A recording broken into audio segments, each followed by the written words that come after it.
It's Monday, April 13th. I'm Aaron Whited. I'm Ryan Todd. And welcome to The Lodge.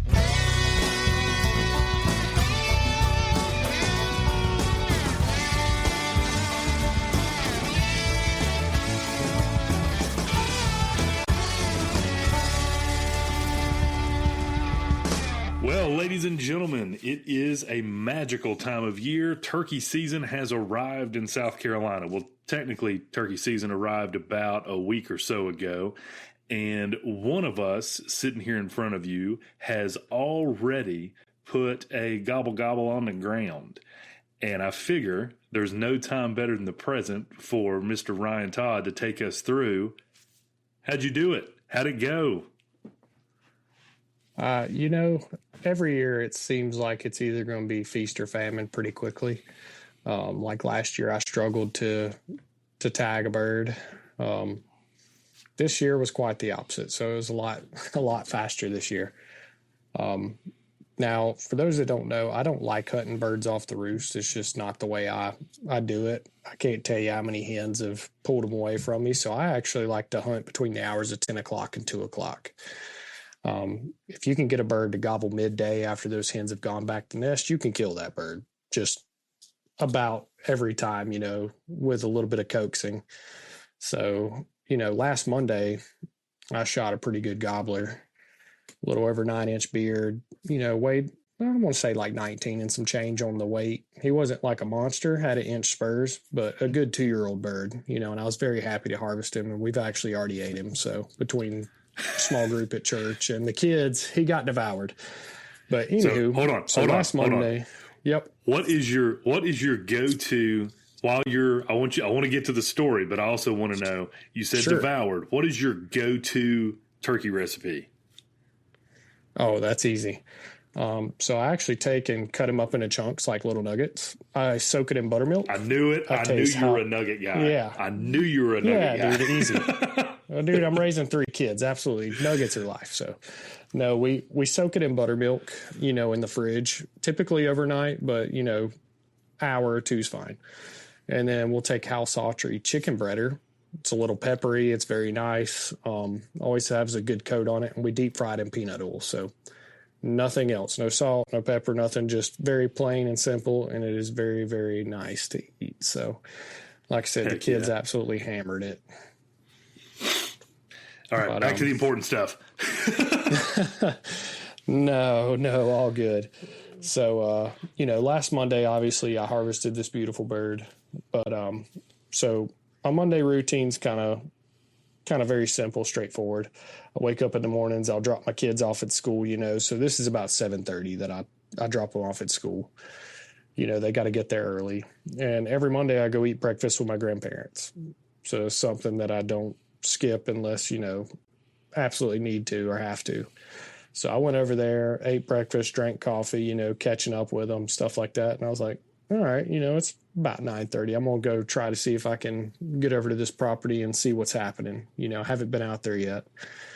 So take a 15, 20-minute ride to Dacusville and get out of the truck, get seated at my tree about 10 o'clock. And I'm like, it's nice. I haven't seen or heard anything walking in, which is good. I didn't spook nothing. And about the time I get half asleep against this little pine tree, because I get nice and still, I hear one hammer, on his own. I'm like, perfect. It's like 10, 15, 10, 20, somewhere in there. Yeah, absolutely hammers. I'm like, very nice. He sounds like he's a long ways away. So when you got to your spot, did you do any calling? Did you do anything? Or you just like, this looks like a good spot. No. I'm going to sit down and just see what happens. No. There's a lot of times where I initially call. Be honest, I can't remember if I called first or if I just sat there. A lot of mornings I try to just sit there and listen for the first initial gobble, where they gobble on their own. But no, I don't think I called this time. But I was just sitting there, like I said, about half asleep, just waiting on the world to go by. And I hear it, a gobble. And at first I'm like, it's a long ways off. I think I heard a gobble, but I want to be sure. And about that time I hear a pow pow. And I'm like, oh, it's 2. It's definitely a gobble. It's 2 gobblers. So I'm sitting there, they're hammering. I start calling to them, I cluck a few times and I yelp pretty loud because, like I said, they're a long ways off. Well, I immediately get cut off, get a response, and then I shut up. I shut down, because they answered me. They acknowledged they heard me at this point. Well, come find me, big boys. That's it. Yeah. We play a good game at this point. Well, anywho, a moment or two later, I catch movement in front of me from the direction I heard them, but I see a flicker, of a tail. And I'm like, what in the world? And I have 6 does wind up sneaking up on me and they start grazing through right there. And I'm sitting on the ground, no blind. I don't like turkey hunting with blind or decoys, none of that. I just like to run and gun. I love a decoy. Yeah, so these, I know. It helps me a lot in the past having a decoy to keep them from being suspicious. But, these does are feeding through everything like that.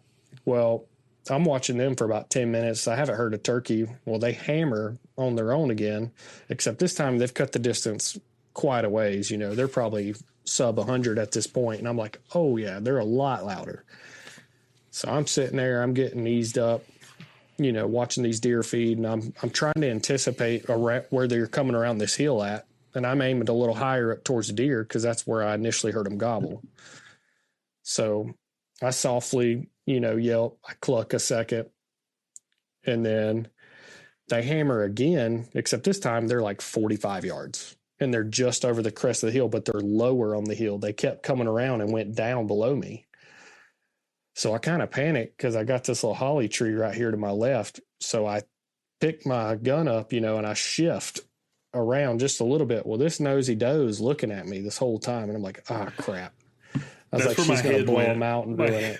My head went to, she's going to see you. Yeah. Well, she definitely seen me and she didn't understand what was going on. She starts doing the bob and weave thing, like trying to get me to move. She stomps a time or two and I'm like, please God, don't blow. I was like, because they're right there. All I need is them to pop up over the crest and I'm going to shoot the first legal bird that comes up. And anywho, she finally calms down, the birds hammer again and the does go to feed and the does are only like 40 yards at this point. They're on top of me, sneaking in. Well, I hear a stick break and I catch a glint of a big old redhead just pop up over the hill. And I'm like, beautiful. So he comes easing up behind a oak tree, he hits full strut. I'm watching his rope swing and he's a stud. Well, the other bird hammers below me. I didn't even see him. He's 30 yards at this point, and I'm watching this other one that I want to shoot. He hammers right in my face, and I'm like, good Lord, something's got to happen here because I'm about to get busted by somebody. Anywho, it felt like forever. This bird's behind this tree. He comes in the strut, goes out of it. He gobbles behind the tree, and I'm like, I just need you to take a step. Well, he starts walking and he gets close. He's like 28 yards at this point. Finally, he crosses right where I have my bead sitting because I don't want to move a whole lot. And about time he walks into it, I rolled him. He starts flopping everywhere. That bird jumps on him that's beside him. The does go crazy. They're bouncing all over the hill. Oh, yeah. Dude, he's sitting there purring and just beating the crap out of him. He's jumping on him. We can't kill 2 birds. Oh, yeah. Unfortunately. Him. Well, yeah, we can't shoot 2 birds no more. Well, for him, it saved his life because I was going to shoot the sucker. But no. And the bad part is I got up. I immediately stand up. The does obviously get out of there. And this bird's beating this other bird. And I'm like, hey, get off my bird. He's over there. He keeps on beating him for a second. And I start walking towards him. And finally, he kind of trots off. He looks back and then he just starts, getting it, bobbing his head. But he never spooked. He was getting out of there. He knew something wasn't right. But yeah, wound up hammering a turkey midday. I got at the tree at 10 o'clock. They gobbled at 10:15 and he was dead at 10:45. So it's chaos all in a really tight window. That's not a bad day, man. Yeah. That's not a bad day. No. Easy work. And I made it back in time, cleaned the bird. Got the ingredients necessary to cook him, at least half of them that night for the kids because they're always fired up for turkey and managed to get the kids from school. So it was just one beautiful, sweep of the day. everything working out nicely. That's pretty cool. Like that. Those are the kind of stories from the turkey woods that are just good, wholesome, run of the mill. Like everything happened the way that you would think it would happen and the way it was supposed to happen. Like, don't you love it when that happens? Because 94% of the time, no chance is that going to happen. Oh yeah. Well, it's like earlier today, I got skirted by 3 different birds. Sitting after I took the kids' school, same thing. Obviously, today's Monday. Go to breakfast with grandparents. I pull up to the same property, trying to go sit at the same tree because obviously there's another bird around the area. Well, I see a big gobbler on the neighbor's property as I'm pulling in, and he's going the wrong direction. So I just kind of write that off. I get to the tree and I have a Jake come by me today, and it's very quiet. I come back home. Because I heard a bird hammering this morning at the house off my porch while I was drinking coffee at gray light. And then I try to get set up on him. Well, he answers 2 or 3 times and then shuts up. And he's on the other side of my neighbor's pasture. And I think he's already starting to ease back up the hill. So I get to catch a glimpse of him briefly. He hits strut and then he comes out of it and then he just starts, bebopping away from me and he just gets out of there. So I'm like, all right. I'll catch up with you. It's just a matter of time. So it doesn't always pan out, even if they gobble. No. Well, yeah. I don't and you've taken my mind down a rabbit hole now because oh boy, I don't understand how the people on that you watch on TV and different stuff like that, even just some old school YouTube guys and whatever. I don't understand how. They'll have a bird act funny and then take off, right? It didn't spook. It was just you know what? I don't want what's happening here. I don't want this today. And the bird will start to go away. Well, they'll take off after the bird or cut the bird off or something. I have never in my life had a bird be like, nah, I don't want to play this. And then within, 20 minutes, me be able to recut him off or something. Usually once they're like, I'm good, it's going to be like an 8-hour thing or a didn't work for the morning. I might be able to catch you at the end of the day. I've never had anything work out that like they have in some cases. I killed one 2 years ago with my bow cutting off. I got busted at full draw, coming to draw. He was 18 yards. And I said, I don't use blinds or nothing. I'm trying to, he caught my movement. So he spooks, he gets out of there. He doesn't cluck or anything, but he definitely turns and he goes the other way.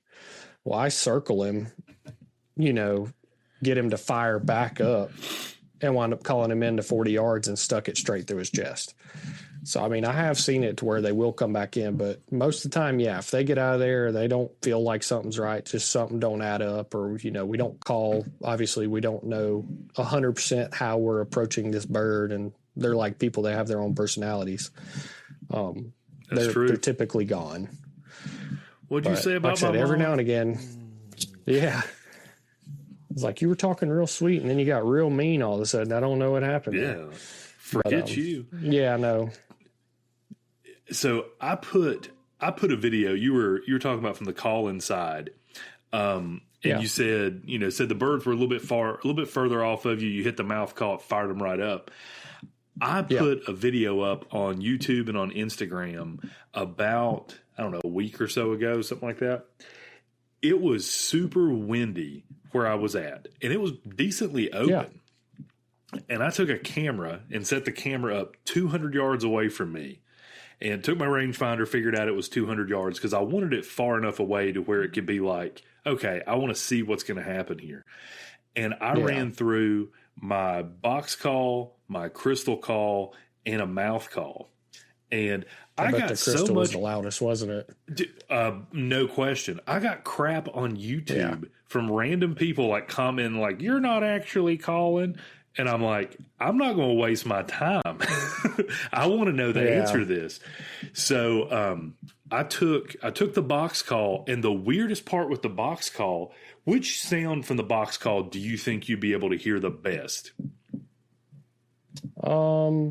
Probably a really sharp, cluck or, Like a loud yelp. The high side of the yelp. You think you'd be able to hear the high side of the yelp. Honestly, the only part you could really hear good is that transition when you'd break it over. Like when it would go, really, yonk, you could hear the yonk part really you'd good. hear it roll over. Yeah. Correct. You'd hear you wouldn't hear key, you'd hear more yonk. And I was like, okay. Now, granted, I was using a GoPro with an external mic on it. You think that it would be able to catch decent sound. And yes, of course, human ear, turkey ear for sure. But human ear might be able to hear it better. But the camera setup I was using, it didn't catch hardly anything. It could catch when I would pop it, like for like running a cut or something like that. It could catch when I was cutting. It didn't catch any clucks at all. Any just nice little pretty little clucks. Didn't catch that. No. The crystal call was pretty earth shattering. Like you could definitely tell when I was hitting it, and especially when I was cutting on it, just hitting a nice little pop, pop, pop. Yeah. You could hear that plain as day. You could hear the yelp. You could hear the whole yelp sequence really well. Right. So the crystal call by far, the mouth call made me look like an idiot. I was standing there going, and I was even mouth calling louder than what I would have mouth called like in a hunting situation. I felt like I was yelling through the thing. And didn't hear anything. You couldn't hear a note come off that mouth call. And I guess the wind just straight annihilated it. Like I thought for sure you'd be able to hear a little bit of each of them, but at 200 yards in an open area in the wind, you could not hear the mouth call. Yeah. So I've seen in the open to where you obviously use different calls to try to strike a bird at different distances. Mouth calls, you get real soft whenever they're close. You don't want to catch movement. Slate calls for softer, sweeter sounds, and obviously you get really sharp with your crystals and stuff like that, your glass slate or however you want to call it. So yeah, I believe it. It's pretty awesome how much goes into it. Oh yeah. Well, it definitely shocked me. It shocked me just the stark difference between them. Like you'd expect. Yeah. I expected the box call to do just as good as the crystal. I really did. And it did not. All of them were Woodhaven. Like, I love me some Woodhaven calls. I really do. I've called and talked to those guys a few times. They've sent me some cool stuff. Like, I really like the Woodhaven people. But the stark difference between the real hen and the crystal call in the wind, go with the crystal call. For sure. Yeah, so I got one of their Wood Ninja diaphragms. Nice. And it's pretty sweet. Yeah. What's your favorite as far as from let's talk some turkey gear. So the hunt, what you got? The hunt is awesome. Like you've got a bird on the ground, you took care of business, you put in the time to know what your shotgun will do. What is your go-to turkey choke for your shotgun? Extra full.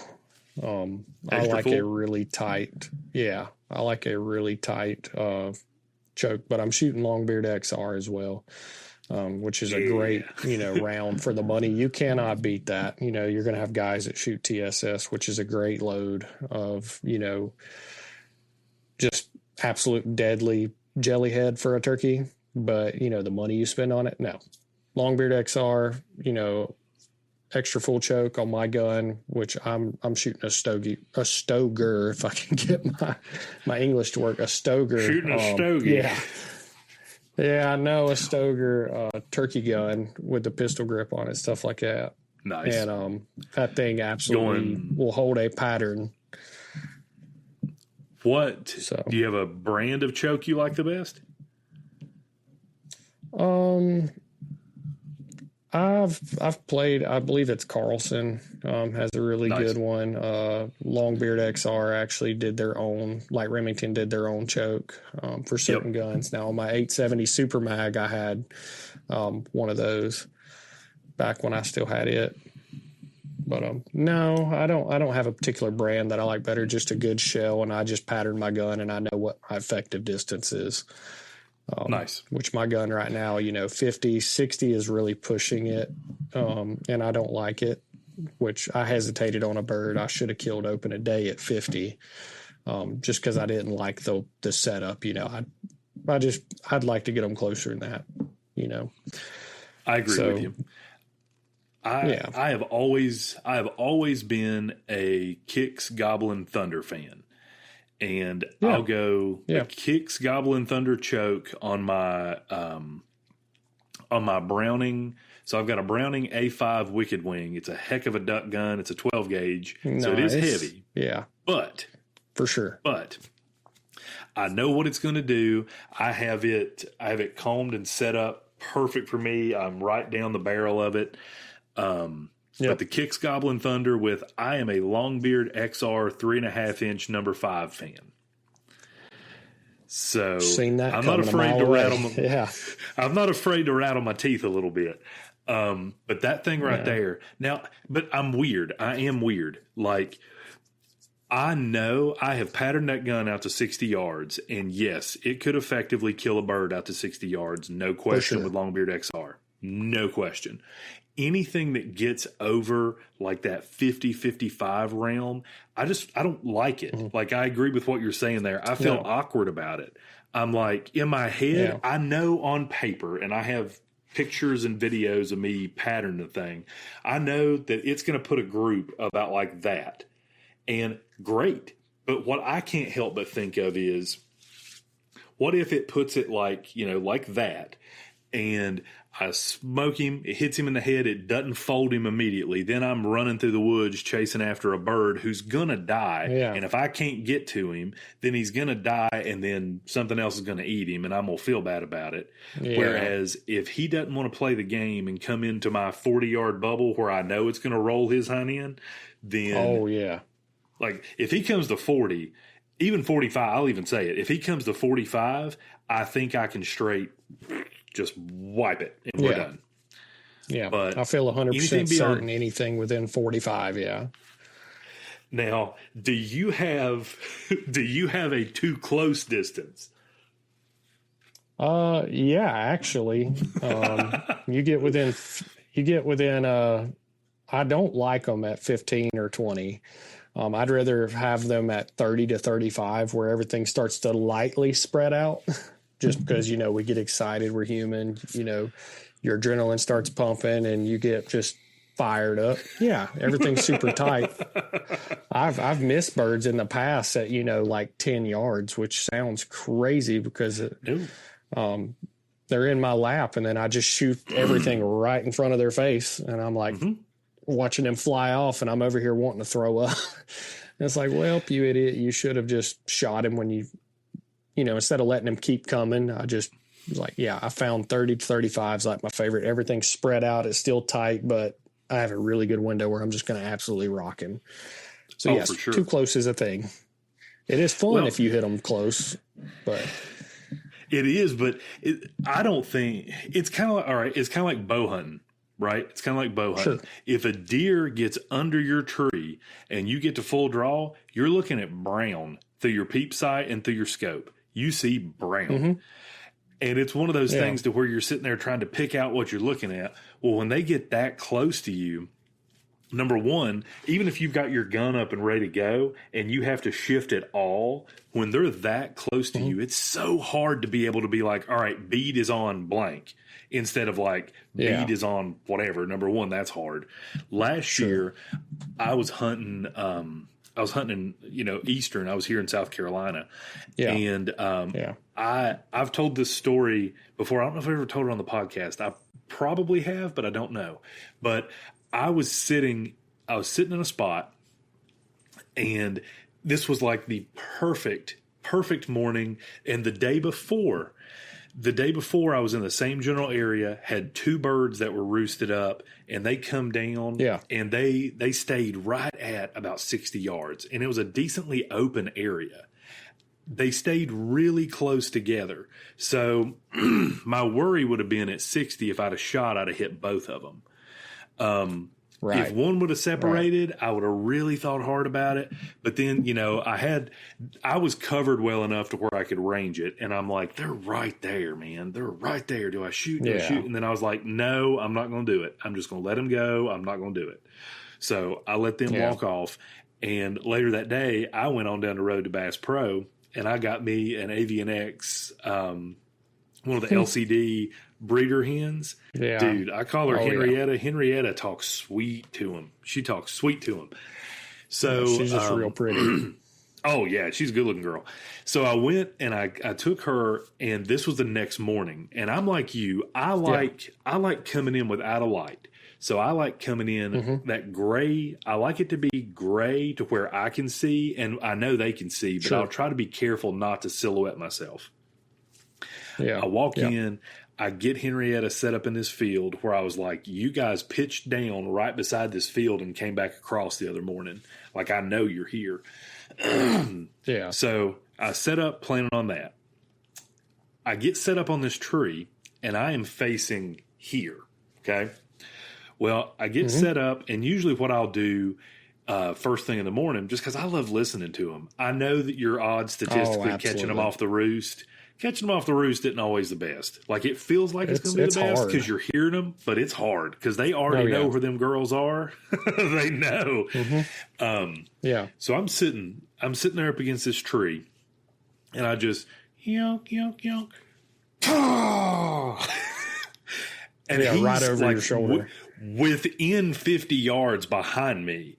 And I'm like, oh, my God. Because everything that I'd planned for, they had roosted over there maybe 150 yards away from me. And they were over there yesterday. One was right here today. And I'm like, oh, no. Because I'd set up everything in front of me. I had front cover. It was great. And then I'm sitting there going, I've got to get around this tree. I got to figure out how to get around this tree. This bird is going to come right here. And so I was like, all right, I'm going to see if I can tell which way he's facing. So I go, yonk, yonk, and it was so loud, man. I couldn't figure out which way he was facing because he was kind of on a hill, and then I'm kind of going down into this field. So it was just like, it was loud. So it was like, I don't know. I was like, he's right there. So me, he's right behind you. What do you call me? The Sasquatch. Jolly Green Giant. All Jolly Green Giant of me is like trying to use my butt cheeks and inch around this tree. I end up getting around the tree. Here's the problem. There is not a grass blade. There's not a stick. There's nothing in front of me. And I'm just like, this sucks. But there was at like maybe 8 yards, there was a berm. So I'm sitting with my feet out in front of me because I'm like, I'm going to try to get as low with my body as I can. Because if this bird pops out, I'm just going to I got to swing and shoot. Like, that's the only chance I've got here. So he sounded like he was going to come from this way from the berm. No. So I'm sitting there, and he comes at about the end of my feet and pops out directly behind the berm. Like, here's the berm. Bloop. There went the bird. Yep. He popped out, and he goes and looks right at me. Granted, he's on my off side. I'm right-handed. So I swing to shoot. I swear to goodness, man, the wad had to hit him in the head. Like, he was that close. And I whiffed. Yeah. Like, we're talking 8 yards whiff. Yeah. And awkward situations and tight patterns at that distance. He takes off running. He takes off running away. And I'm like running after him to kind of see which way he's going to go. So I'm like ducked off to the side watching him. He flies and hangs a left. And I'm just like, oh my God, this happened. Oh, it's one of those like, I need a reset, but he was that close. So with this one, Henrietta was set up in the field back there. The reason I got Henrietta was because the birds didn't want to come into play. So, mind you, the only calling that I've really done is just, nice little tree yelps, just real quiet stuff. And then shooting at him, And shooting at him. The boom!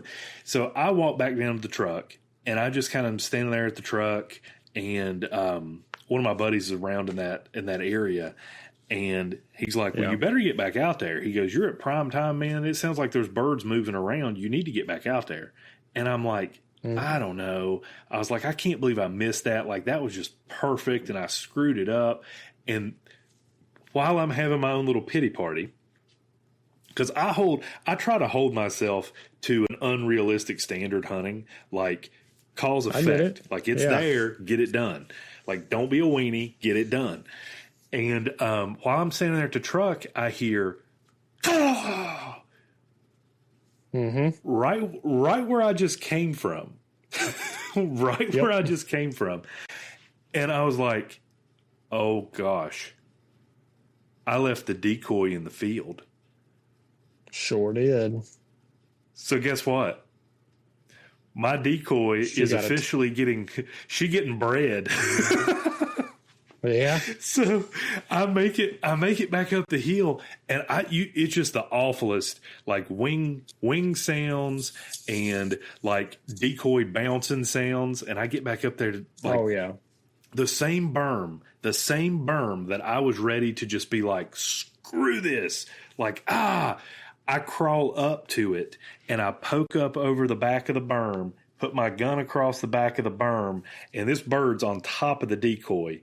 He jumps off the decoy, struts, turns this way. I get dead on him, and he drops strut for about half a second, and boom, done. Dang right. But you think about the emotional roller coaster. Oh yeah. I screwed this up so bad. Boom, hey, I got a bird, and he's actually on the wall right there. Nice. But it's one of those things, man. You got to stay in the moment. You got to stay with it. You're gonna screw it up. Because guess 100%. What?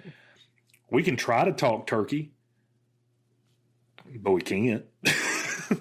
We can try our best. That's it. Well, I mean, even if you make a mistake, hang out for an hour, 2 hours, or something like that after you miss a bird, or whatever, because there's a lot of times where that's not the only bird in the area, and more will kind of cycle through or filter through, like what happened to you. You left your decoy out there and had a pity party, and then bam, we killed a bird. So, yep, it's pretty awesome. What's been an example of a hunt to where everything that kind of could have went wrong, but then you still ended up winning? Oh man. Hold on. Let me try to get a good example for you. So, because if I recall correctly, you've been turkey hunting a lot longer than I have. You've been turkey hunting your whole life, pretty much. Yeah, since I was a kid, I've always chased something. If it was in season, I was chasing it. Nice. So there was a hunt. It's kind of different per se in that area. I'll tell on myself about one of the rookie mistakes I made in it. But a couple of years ago here at the house, which I'm very fortunate, I get to hunt, 80 something acres here at the house, that two of my landowners, my neighbors, have right beside me, and they're really, really wonderful people. But anywho, so I like hunting midday, stuff of that nature. Well, I decided to hunt morning this time. I'm hearing them hammering on the roost, stuff like that. I'm like, I'm going to go give it a whirl. I go sit up on the edge of the cow fence. Cows are doing their things, just moseying through. This bird's hammering about 150 yards to my left, nonstop. I'm sit up against an old oak tree, and I'm like, I've come home from work the last few days, and they've been working right across the crest of this pasture right here, within gun range. And I'm going to shoot a bird right here this morning because I hear him. He's just got to pitch down. Well, the sorry rascal pitches down behind me. Like 75 behind me, hammering. I hear a couple more birds come flying down, hens, and I'm trying my best to call to them. Well, I get one of those old hens fired up, and she starts spitting at me and everything she's got, just absolutely furious with me. And I'm trying to match her energy. I'm shook the whole time. Well, he's hammering his head off. They start working up towards me. Well, she sees me. She sees obviously something she don't like. And then she immediately turns and takes him with her because, he can see her. He can't see me. I'm sitting over here like, well, I might have messed that up, because I tried to shift kind of like what you were talking about a minute ago, trying to get a better position on it. Because, he's behind her. He's like 30 yards behind her, and I can see his tail fan at full strut, but she's coming in. She's pissed. I'm talking Who's junk over to here her, trying to take my man? Exactly. Yeah. That would be me. I want to eat him. But anywho, so they get out of there, he starts gobbling, hammering, stuff like that. I'm like, I don't know what I'm going to do. I'm like, obviously she's seen something she didn't like. So I sit there, I wait on 9:30, 9:45. Like I said, well, that hen goes to roost. He's quit gobbling at this point. I've been halfway napping by this tree. Well, a few moments later, I hear an absolute rattle, like right there on the other side of one of these holly trees that's on the edge of this oak flat. And I'm like, I catch a glint of a tail fan through there. He's hammering on his own kind of thing. And I softly like yelp at him, a couple soft clucks, kick the leaves back with my hand. And that's all it took. He kind of dropped strut, and then he starts just bobbing out in the middle of the pasture, and then he blows up again. Well, he's at like 46-ish, 47 yards. I'm like, you know what? We're going to push this one. And I caught him with one pellet. And when I say one pellet, I mean one pellet to the temple. This bird gets knocked over. And there's where rookie mistake comes in, because he's flopping real hard. He's trying to get up. And I'm like, I'm going to go step on his head. He's going to be good. I left my gun by the dang tree that I was sitting against and didn't think about it and go running out there to him. And obviously I've left leg below the knee amputee. I'm, IHOP for all intents and purposes, skip. And my run's not the prettiest no more. This dude. Oh, I'm going to tell you right now, it gets worse. So obviously this bird's flopping. He's trying to get up. And I didn't realize it, at the time. I just got so excited. I'm going to go step on this bird's head. I'm going to get him, because he's trying to get away, that I set my gun to the side. I don't realize this till I get almost on him and he stands up. He finally gets on his feet. He's all hobbled. I see blood coming off the side of his head. Well, he starts running. I'm not fast. I'm slow.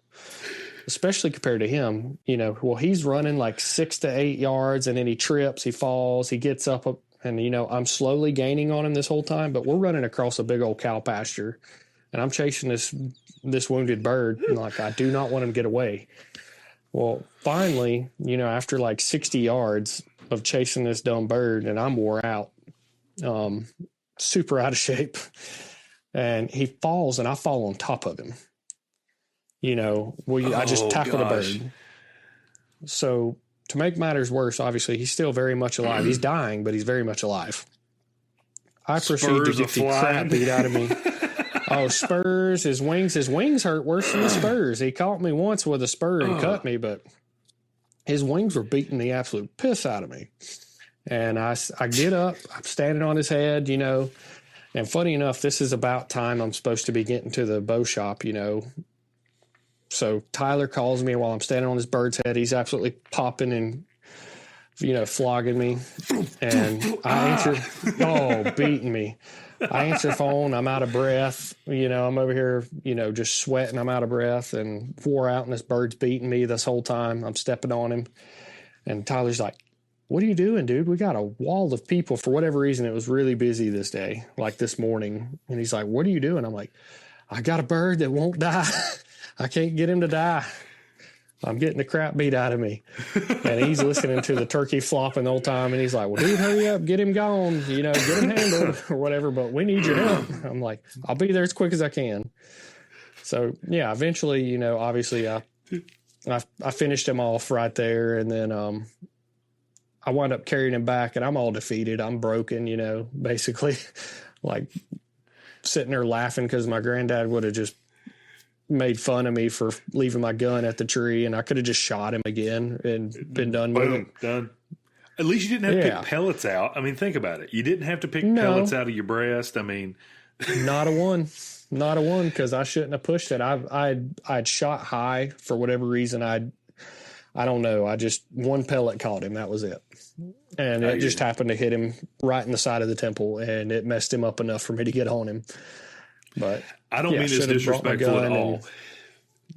Did the thought ever cross your mind to take the leg off and just beat the snot out of the bird with the leg? No, because my luck, he'd have got up and ran off, and I'd have been fumbling trying to put it back on. It'd make a cool club, but yeah. No, I wasn't going to have that sucker whip me twice. Absolutely not. Couldn't help it. I had to ask. He already beat me once. No, for sure. Yeah, so that was one time where, everything went wrong, but I still killed the bird. If that makes sense. I still got him. You got the bird. And he was extra delicious. Extra delicious. You're like, you taste so good. I had a little spiteful on that one. Yeah, a little salt. Yeah. Like, bird, I'm going to put some salt on you. Ha ha. Listen. Beautiful. That makes me think. So the way I cook birds, the way I've cooked pretty much every bird that I've killed, is I'll put it on the Traeger and I'll smoke the breast. Yeah, smoke it. And then basically, I'll basically just make like lunch meat slices with it. Yeah. Dude. Oh, that sounds delightful. It's good. Next time I do it, I'm going to have to, I haven't been out hunting yet this year. Like, I know I need to get out and hunt, but I've got a wife. Yeah, for sure. Got a wife who likes to do stuff. Also, the weekend, opening weekend here in South Carolina, my loving wife, she loved me so much, talked me into going to her parents for Easter. So it's always nice to get to see family. Yep. Like that's cool. For sure. And then this past weekend had prom at school. So nice. Yes, this was like my 20-somethingth prom that I've been to, including when I was in high school as a goer to prom, and then after the fact, administrator at prom. But so I was there at prom yesterday. We just ended up with so much stuff to do, and I was wore out anyway from prom. So I enjoyed sitting outside watching the Braves play. The Braves whipped the Indians. Sorry, whatever Cleveland's team name is now, it should still be the Indians. But Indians. Exactly. But was watching that. It was nice. It was relaxing. But I've got the fever real bad. I need it to rain a little bit to knock this pollen down so I can function outside. Amen. Do you see my face right now? Like I've been eat up with it. I joke that that my gag reflex is terrible. And like brushing my teeth, I'm like, whoa. I joke that before I learned how to trim my mouth calls down, like I'd be sitting out there trying to go, well, now with the pollen, I'd be sitting there with a face mask on and be like, and you just got to hope for the best. Yeah. It's like, dang, I don't know what's wrong with Henrietta, but she sounds awful with that cold. Yeah.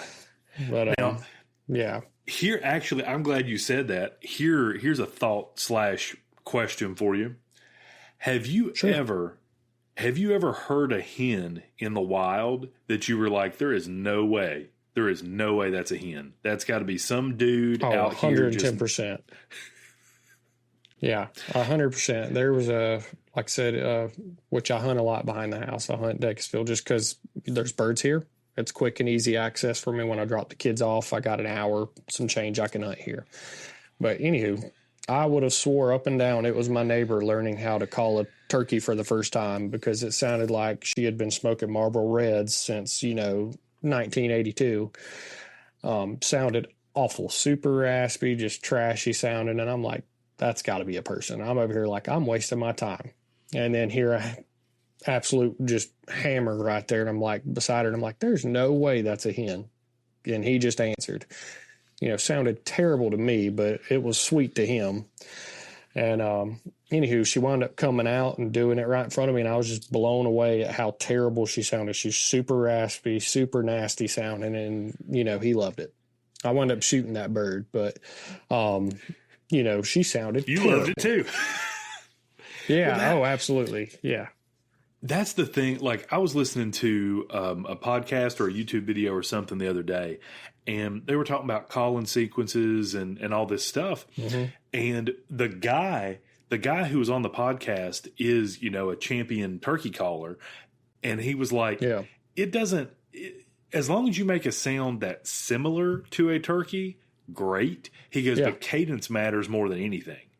And yes. It's funny. It's so funny though, because like, even when I think about cadence and stuff like that, like an assembly yelp, like a hen doing the assembly yelp kind of deal. Sure. People talk about us overcalling as hunters. And yes, I mean, I think you can overcall. I think overcalling as a hunter has more to do with giving away your position than it does the act of overcalling.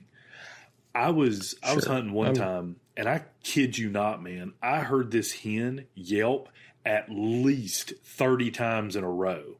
And it was just like a raspy yonk, yonk, yonk. And she just kept going. She didn't stop. And I'm like, what is happening here? Because then you start thinking, it's got to be some idiot messing with a box call or something. Sure enough, saw the hen. She about stepped on my feet. She was just walking and yonking. And it was like, okay. But she did, when I think about it, she sounded like crap. She was just kind of like sporadically, yelping. But she was following the turkey cadence. The turkey cadence you always hear, she was following the cadence. But she kept it going. Oh, yeah. That's it. You get a sequence or something like that. It doesn't matter as much about sound as, properly applying it, if that makes sense. Like you said, cadence is huge. Like the assembly, fly down, stuff like that, or just softly grazing through the woods, soft clucks, maybe a light 2 or 3 yelp, just light grazing and feeding, stuff like that. Or, throwing a really sharp cut in there in the middle of yelp to break it up, and then sharpening the tone, sense of urgency. Kiki's a really good call. And that, if you don't know how to use it, that's one of the hardest ones or the easiest ways to screw up.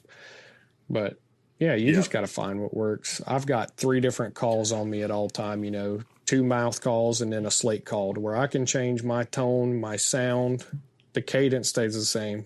But if I've got, like, there's a bird behind the house, Tyler missed him on Friday morning. I put him in his lap. And you told me you all were getting together and going out hunting. You didn't. I haven't heard this part. I need to hear the story. Yeah. We'll talk about that in just a second. But anywho, he heard 2 of my 3 calls. And I think they get kind of wise to some of that, if you sound the same or they've had a previous experience coming in and something ain't right with that call. So I like to switch it up, and I'll change tones. And there's some birds that I can fire up immediately just by switching a call. Even though I do the same thing, it's what trips and sets them off. But minuscule difference. Poor Tyler. Yeah, poor Tyler. I felt bad for him because I kind of pushed him to take the shot, and I didn't realize what he was looking at was different. So I'll explain a little bit. He lives in Walhalla. Obviously, he's an hour from where we're at, and he's got to take kids to school just like me. So I wake up, I'm drinking my coffee on the porch, and there is a bird absolutely hammering in the backyard. And I'm listening to this thing. Hey, he is gobbling come kill his me. Head off. Come on, come kill I'm me. I'm over here like stressed because it's like, dude, I gotta get him here and get him on this bird. So I drop the kids off at school. I come back home at 7:30, 7:35, somewhere in there, just 3 minutes up the road from the school. And I'm listening to this bird gobble, drinking my coffee, sitting on the back of my truck in camouflage. I'm like, call Tyler. Where you at, dude? He's like, I'm gonna be there in like an hour and some change. Well, I listen to this bird gobble another half hour, and then he shuts up. And I sit there for an hour on my truck listening, just trying to get a location for Tyler so I know where to start. Well, he's completely silent at this point. Tyler shows up, an hour and a half after I'd got off phone with him. And I'm like, I know he was there this morning. I don't know where he's at now. But I had already seen 2 other gobblers, not just this one hammering. I've seen 2 gobblers on my neighbor's property, that were going to come to the pasture at some point, and they'd be up the hill a little bit later. Anywho, we start easing up the fence line, and we're going back past the holly thicket into a big white oak flat where they like to come through between 2 pastures. So we got an upper pasture, a white oak flat, and then it goes down a hill after that flat to a bottom pasture. If that gives you kind of a deer hunting layout. Oh, it's beautiful. That's where I shot that nice 9 last year. But nice. Anywho, so we get halfway back there, and I yelp pretty loud, and immediately he answers, just hammers. He's been quiet this whole time, and he answers me, and I'm like, beautiful. And he's like 200 yards, 150 yards, whatever. He's a good ways away. So we ease up another, 50, 60 yards. We get right where I want to sit. And, I do a light call again. Well, this time he absolutely rattles us because he was cutting distance after that first call coming, and I didn't realize it. And immediately he rattles us. And I'm like, Tyler, sit down. He is right there. He is coming. Sit down. Everything is good as it could be. So we're sitting at 2 deadfalls, like 2 giant trees, and I put him in the corner to where he can have some cover. He can put his gun up on the tree. And I sit at the big root ball, like 6 yards from him. Not very far at all, but just a little bit of angle difference. And I'm calling him hiding behind this root ball. I'll tell Tyler, I was like, get your gun up, get ready. Well, like I said, as soon as we get sat down good, he's like, I see him. I was like, make sure he's a gobbler, not a jake or whatever. He sounds like a gobbler, and you can hear a difference between jakes and gobblers if you've listened to them enough. But really deep, really strong gobble. Well, he starts doing the fan motion, like he's at full strut. We're whispering to each other. He's like, it's a gobbler, and I'm like, well, how far? And he flashes 55 at me. He's like 55 yards. And I'm like, okay, cool. I softly just yelp, real light. I'm trying to echo it back behind me, make it sound like we're a little bit away. Well, this thing's coming. I mean, like on a string. It took us longer to walk in than it did for him to show up.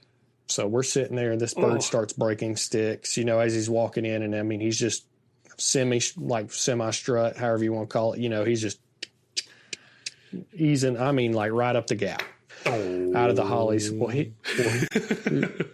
never drummed. He never drummed, which is crazy to me. Okay. No, he never drummed, but he come up and he stops, and I'm looking at this bird, and he's 35 yards, wide open for me.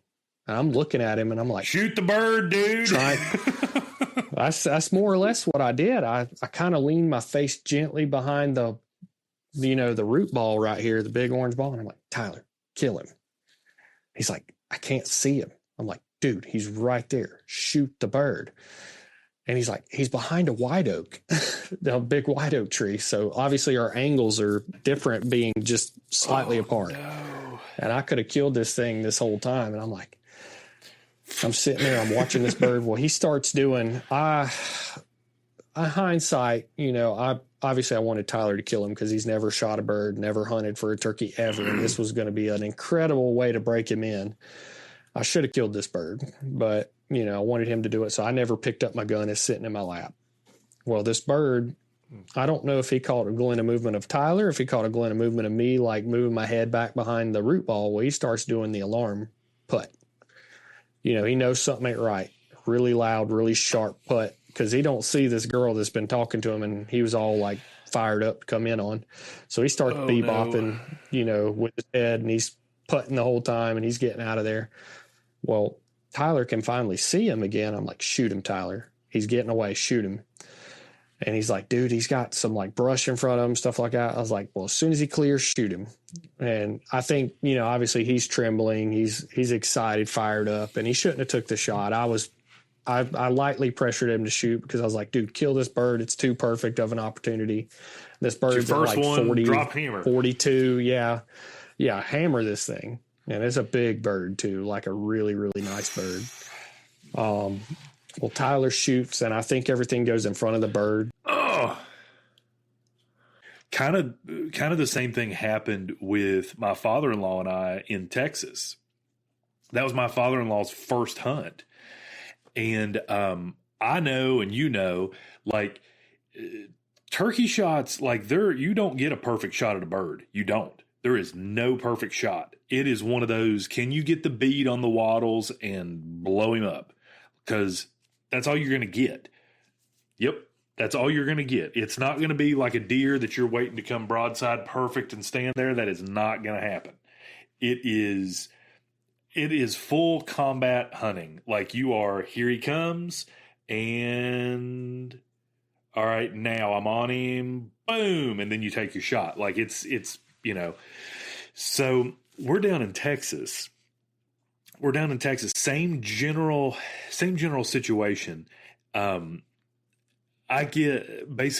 get set up on these Rios, and it's great. Rios, their gobble sounds like an Eastern Jake, except for an Eastern Jake that has a sore throat.